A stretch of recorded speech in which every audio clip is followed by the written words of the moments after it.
Now, what if I told you you could retire 7 years earlier without saving more money? 7 years more of life, 7 years more of freedom. And for most people, 7 years they accidentally give up without even knowing. And that's all because of one misunderstood word, and that is risk. Because when people say that investment's too risky for me, what they're really doing is saying to themselves, I want to work an extra 3, 5, 7, or even 10 years. So in this video, I'm going to show you exactly what risk means, what it isn't, and the impact that that can have on your longer term finances. But if you're new here, my name's Ben, I'm a financial planner, and my aim is to help as many people as possible gain more clarity and confidence around their finances. Okay, so let's start with the numbers. Now, let's say you're investing £500 a month towards retirement, and your aim for retirement is about £500,000, which for most people is probably about right for a single person. Now, we're not doing anything fancy, we're not trying to pick specialist investments or anything like that. But the two scenarios we've got are one where you're getting 4% a year return on your investment, and one where you're getting a 6% year return on your investment.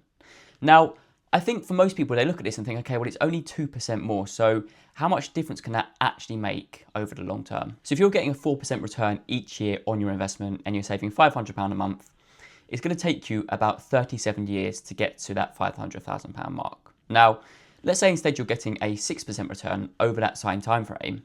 That's only going to take you 30 years. That's a 7-year difference. Nothing else is different. Same monthly savings, same £500 a month, and same consistency.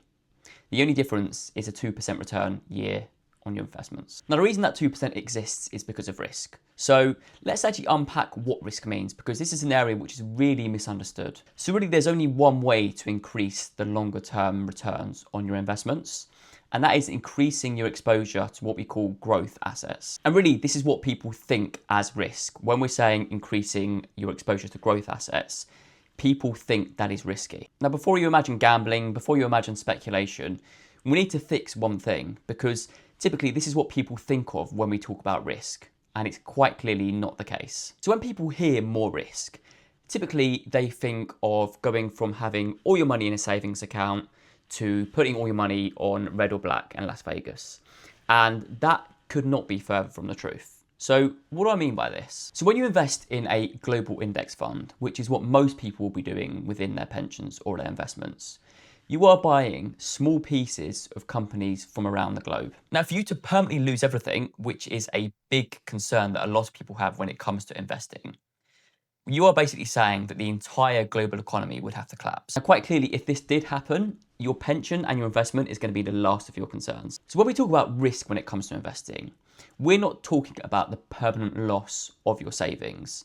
What we're talking about is something very different, and that's volatility. Okay, so what is volatility? Now, this is effectively the short-term fluctuations you'll see within your investments or your pensions. Now, the more exposure you have to growth assets, the more fluctuations and volatility you'll see within your investment. Okay, so let's actually put some numbers on this. Now, let's say you're in a more cautious portfolio. Now, typically this is going to have about 40 to 50% exposure to equities or what we call growth assets.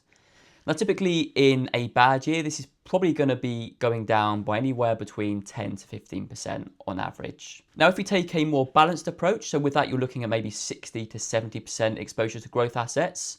In a bad year, that's probably going to fall somewhere around 20% based on historical market data. And if you're in a more adventurous portfolio, which is probably somewhere around 80 to 90% exposure to growth assets, in a bad year, you're typically going to see that fall by anywhere between 30 to 35%. And really, this is what risk looks like and what it is. There's no permanent loss of your investment or your pension. It's the short-term fluctuations. And in exchange for tolerating that greater level of risk and volatility, you're actually going to be benefiting longer term. Now, before we continue, if you are getting some value from this video, please do consider subscribing to the channel, because it really would mean a lot to me. I'll be posting a lot more videos just like this moving forward. Okay, so now we've understood risk and what it actually is, let's look a bit deeper at compound interest, because I think for a lot of people, again, this is an area which is massively misunderstood. Now, going back to the example we went through earlier, that 2% difference doesn't sound like a lot. And if you take it in isolation over 1 year, it's going to make very little difference. But the difference this can make over the long term is huge. Let's say you're getting that 4% return each year on your investment or your pension. over the space of 30 years, you're likely to see your value of your pension or your investment increase by about 3 times the current value. Now, let's now look at the 6% a year return. And over that same time frame, instead of your money going up 3 times in value, it's actually going to go up by over 5 times. So you can see that even though that's only a 2% difference over each year, the impact that can have over the long term is huge. Now, quite clearly, if you are looking at an investment time horizon of less than 5 years, so what I mean by that is if you're going to need any money that you've got invested in less than 5 years, clearly that fluctuation and volatility that you're going to see is going to give you a lot of uncertainty and a lot of anxiety. With your pensions, that money is going to be invested for a very long time. And if you're 30 or 40 now, although you're going to be retiring, let's say in 20 to 30 years, even when you've retired, the likelihood is that that money is going to continue to be invested. So you've got a very long time horizon. So the benefit of that means that you can accept those higher levels of volatility. And you can see that by doing that, you're going to be in a much better place when it comes to retirement. Okay, so what's the message I want you to take away here? And it's quite simple. Risk is the temporary discomfort in exchange for long-term financial freedom. It's as simple as that. So if you can get comfortable with taking a higher level of risk, having a greater exposure to growth assets, you're going to be in a much better place when it comes to retirement. And as I said at the start of the video, this can lead to retiring 7 or even 10 years earlier, depending on the risk you're taking. Because really, the biggest risk is actually not taking enough risk and not having a big enough exposure to growth assets. Because as you've seen at the start of the video, this can cause you to work for a lot longer than you actually need to. And this isn't really about you making more money. It's about you having greater flexibility and being able to retire on your terms when you want to. And for most people, this is invaluable because let's be honest, if we can spend more time with our friends and loved ones and less time working, we're all going to be a lot happier. Now, clearly, this doesn't mean that everyone should be taking the biggest level of risk with their investments.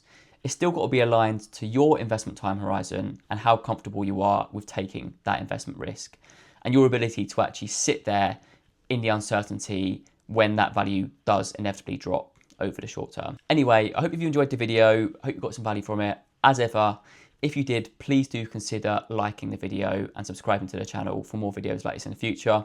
And hopefully I'll see you in the next video.